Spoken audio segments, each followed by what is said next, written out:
Çocukken memlekette kuzularım vardı. Onlara otlatmaya götürürdüm. O günlerde hatırlıyorum. Hep uçaklara bakardım. Uçaklara izli teyyare derdik.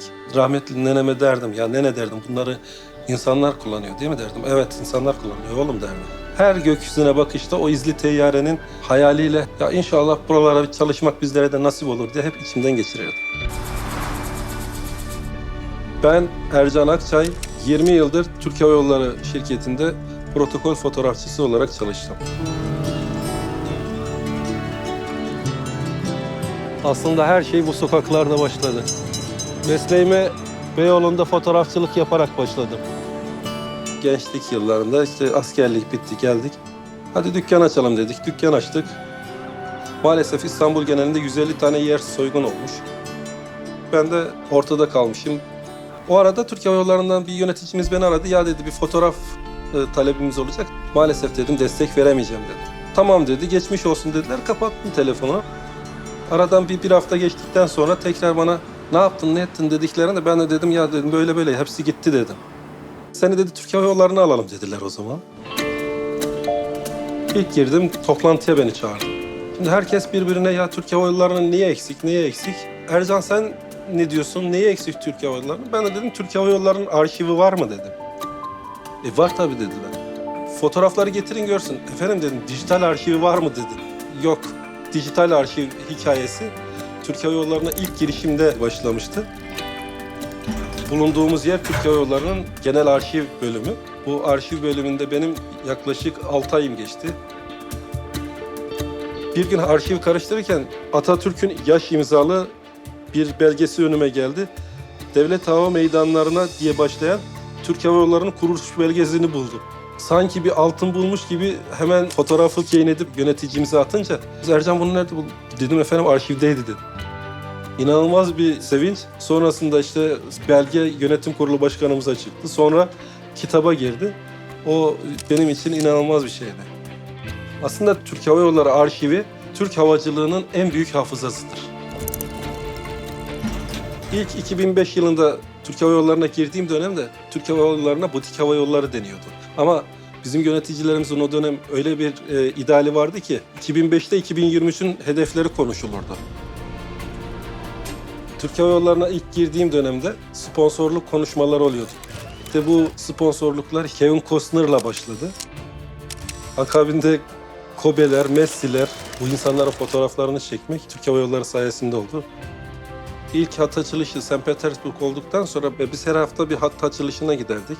O merdivenleri çok hızlı bir şekilde çıktık ve şu anda onlarca hattan yüzlerce hatta geldik. İlk girdiğim dönemde Türk Hava Yolları'nın kendine ait 50-60 tane uçağı var. Şu anda 50-60 uçaktan 400 tane uçağa ulaşmış olduk. Bu bizim Mogadishu hat açılışı. Bu fotoğraf daha hattı açmadan önce biz oraya bir yardım götürmüştük. Yöneticimiz çocuğa çikolatayı uzatırken çocuk tabii çikolatayı ağzında çevirecek mecali yoktu. Yani yöneticimiz orada ağlıyordu. Ben fotoğrafı çekerken dahi ağlayarak çektiğimi hatırlıyorum. Beni alıp götüren fotoğraflardan biridir bu. Aslında Türk Hava Yolları her uçtuğu yere Türkiye'yi taşıdı. Türk bayrağını taşıdı. Her gittiğimiz ülkeye Türk Hava Yolları Türkiye'yi temsil etti. Biz dünyaya Türkiye'nin şefkat dolu kalbini götürdük. İlk uçağı 18 yaşında görmüş biriydim. Türk Hava Yolları'na ben hayatımda yurt dışına bile çıkmamış bir insan olarak geldim. Tabii dünyayı dolaştım. Yani gitmediğim ülke kalmadı. 300'den fazla uçuş yapmışım. Hayalini kursanız abartı derler hakikaten. Türk Hava Yolları hayallerin de aslında bir zirvesidir.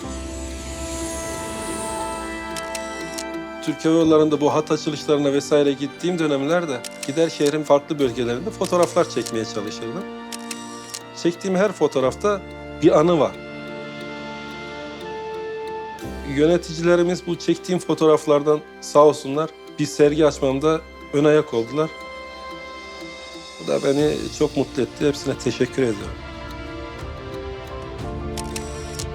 Bu fotoğraf yine yaklaşık 2010'larda, 2009-2010'larda Los Angeles hat açılışı dönüşünde Almanya hava sahası içinde Türk Hava Yolları uçağı altımızdan geçerken Ercan görmüş olduğum fotoğraflardan biri. merhabalar. Merhabalar.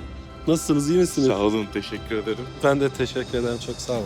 Bu izli değerli fotoğrafınız gibi Türk Hava Yolları ailesine 20 yıl süreyle sayısız anılar bıraktınız. Çok teşekkür ederiz. Ben teşekkür ederim.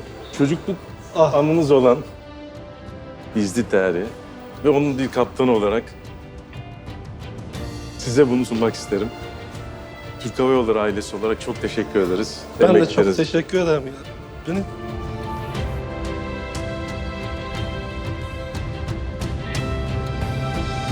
Her fotoğrafı çektiğim esnada deklanşöre basarken dahi Türkiye'yi düşünerek basıyordum. Öyle söyleyeyim.